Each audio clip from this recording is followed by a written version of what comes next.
ఐదుగురు పిల్లలు అయినా అమ్మా నాన్నలు కొంతమంది పైనే ఎక్కువ దృష్టి పెడతారు. ఈ ఐదుగురిలో మీరు ఎవరి మీద ఎక్కువ ఫోకస్ పెట్టేవాళ్ళు?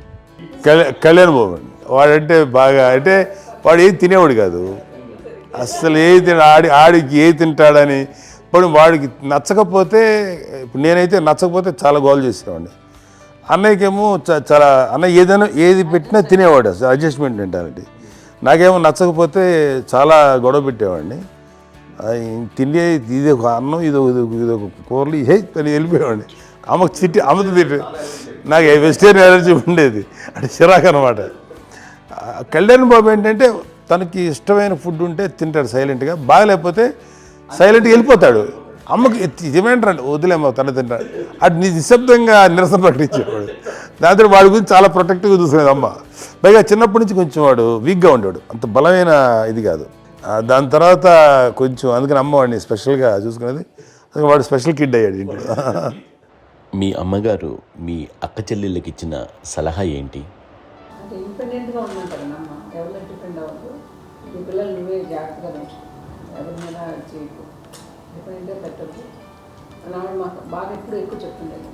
నాకు కొంచెం టఫ్ టైమ్స్లో కూడా నీ పాటు నువ్వే ఉండాలి, ఎవరి ఇంట్లో ఉండదు, ఎవరి ఇంట్లో ఉండదు, మా దగ్గర కూడా ఉంది, నీ దగ్గర బట్టి నువ్వే ఉండాలి. అది కష్టం కదా చెప్పారు, చాలా టఫ్. బట్ నాకు అదే చెప్పేది, ఇండిపెండెంట్ అట్లా ఒకళ్ళ దగ్గర ఉంటే నీ గౌరవం తగ్గిపోతుంది, ఎక్కడ ఉండదు. అది చాలా నాకు చాలా ఇన్స్పైరింగ్ ఉండేది అమ్మ మాటలు. అది ఇప్పుడు కూడా అది చాలా హ్యాపీగా అనిపిస్తుంది అని చెప్పింది.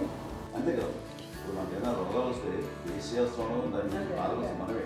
బట్ తగ్గించే వాళ్ళు కన్సర్న్ చూపించే డాక్టర్స్ చుట్టుపక్కల ఫిట్టని కింద ఉండొచ్చు, కానీ పోరాడాల్సింది మనమే. సాగుతుంది నాకు ఒకసారి కొంచెం ఒక డిప్రెస్డ్ ఇదేదో వస్తే ఫేస్ ఒకటి, నేనేదో ఇంకా మా అందరి నుంచి నేనేదో సపరేట్ అయిపోయినట్టు ఒక సిచ్యువేషన్ వచ్చినప్పుడు అమ్మ నన్ను పట్టుకుని I'm there for you yes, ఎవరు నో అన్నా ఎస్ అన్న ఫ్రెండ్స్ కానీ ఎవరైనా సరే ఎప్పుడు కూడా అలోన్గా మట్టుకు అనుకోకు, నేను ఉన్నాను. ఆవిడ నన్ను పట్టుకొని ఇచ్చిన అఫెక్షన్ లేదా ఆ ఫీలింగ్ అసలు బలం అన్నమాట. ఇంకా ఏమన్నా చేయగలను నేను, పర్లేదు లైఫ్లో ఐ కెన్ ఏదైనా సాధించగలను అని ఒక భరోసా తల్లి దగ్గర నుంచి రావడం అనేది నాకు ఎవరు అవసరం లేదనిపించింది. అంత స్ట్రాంగ్గా ఆవిడ support, very strong, very practical. అంత స్ట్రాంగ్ చేసింది నాన్న అని చెప్పండి. మా పిల్లల విషయంలో మేము కూడా మేబీ అంత స్ట్రాంగ్ కాదేమో, సెన్సిటివ్గా ఉంటాం, కానీ అమ్మ మటుకు చాలా స్ట్రాంగ్గా ఉండి మమ్మల్ని కఠినంగా ఇలాగే ఉండాల్సింది, ఇలాగ ఉండండి అప్పుడే మీరు నేర్చుకుంటారు. ఇక్కడ అమ్మ పాజిటివ్నెస్ గురించి ఇంకో మాట చెప్పాలి. అంటే తన బిడ్డలకే కాదు, ఈ రోజున మా రెండో పాప శ్రీజ కూడా తనకి లైఫ్ చిన్న డిస్టర్బెన్స్ వచ్చింది. ఆ టైంలో కూడా తను ఏమందంటే అప్పుడు నాన్నమ్మ దగ్గరికి వెళ్ళాను, తను ఇచ్చిన భరోసా, తను ఇచ్చిన మాట వెళ్ళలేని ధైర్యం వచ్చింది. నాతో నాన్నమ్మ దగ్గర ఎక్కువ కూర్చొస్తే కాబట్టి పాజిటివ్ ఫీలింగ్ వస్తుందని నాతో షేర్ చేసుకుంటాను. తను మాతో చెప్తుంటే అనిపిస్తుంది కరెక్ట్, అమ్మ ఏం పర్లేదమ్మా, లైఫ్ అంటే ఒకరితోనే అయిపోదు, ఆ ఒక్కడి వాళ్ళ ఇన్ఫ్లుయెన్స్ తోటో వాళ్ళు మన మీద నియంత్రించడం కానీ మన బాధల్ని వాళ్ళు చేయడం అవుతాం. జస్ట్ నువ్వు నీ గురించి నీ మనసులో ఏదనిపిస్తే, నీ గుడ్ ఫీలింగ్ ఏదిస్తుందో ఆ ఫీలింగ్ ప్రకారం వెళ్ళిపోదు. అంటే ఆ జనరేషన్ పీపుల్ ఎక్స్పెక్ట్